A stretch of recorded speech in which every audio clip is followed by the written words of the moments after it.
আবদ্ধ ঘরে নয়। আমরা ধর্ষণ দেখতে চাই ওপেন প্ল্যাটফর্মে, মিডিয়াতে প্রচারিত হবে, আমরা সচক্ষে দেখব। ইসলামিক রুলস অনুযায়ী আমরা সেই পাথর নিক্ষেপ করে ওই ধর্ষককে হত্যা করতে চাই। আমাদেরকে ধর্ষণ বন্ধ করতে হলে আরো একটা আইন প্রয়োজন। আমি সরকারের কাছে দাবি জানাবো, এই ধর্ষকের বিচার করা হোক এবং বাংলাদেশে যে সকল নারীরা নিজেদের পোশাকের স্বাধীনতা দাবি করে চলে তাদের পোশাকের সীমাবদ্ধতা তৈরি করা হোক।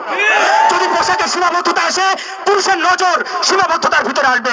তারা বিশেষভাবে অবগত আছেন, বিগত 15 থেকে 17 বছর যাবত আওয়ামী লীগ ক্ষমতায় থাকাকালীন বাংলাদেশে অসংখ্য ধর্ষণ হতো।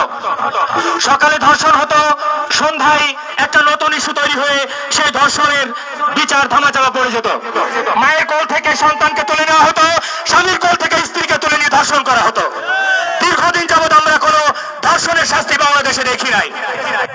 আমি আপনাদের মাঝে একটা তথ্য ছড়িয়ে দিতে চাই।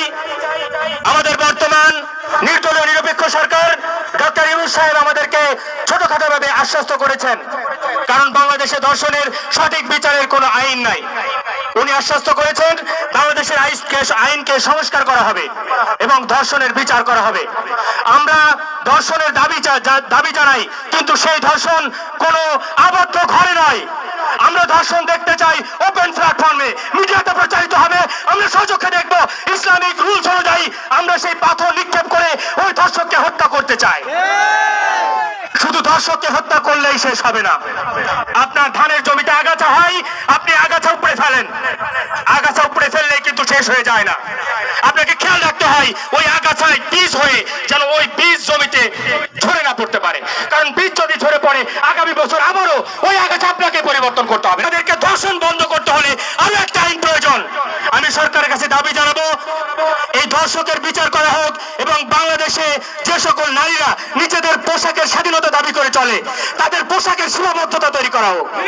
যদি পোশাকের সীমাবদ্ধতা আসে, পুরুষের নজর সীমাবদ্ধতার ভিতরে আসবে, পুরুষের যে বাজে আকৃষ্টতা সেটা সীমাবদ্ধতার ভিতরে আসবে। বাংলাদেশ থেকে ধর্ষণকে নিয়ন্ত্রণ করা সম্ভব হবে। আমি কোনো বক্তা নই, তাই লম্বা বক্তব্য দেওয়ার ক্ষমতা রাখি না। আমি সংক্ষিপ্ত বক্তব্য রেখে আপনাদের সামনে বিদায় নিচ্ছি। আল্লাহ হাফেজ। আসসালামু আলাইকুম ওয়া রাহমাতুল্লাহি ওয়া বারাকাতুহু।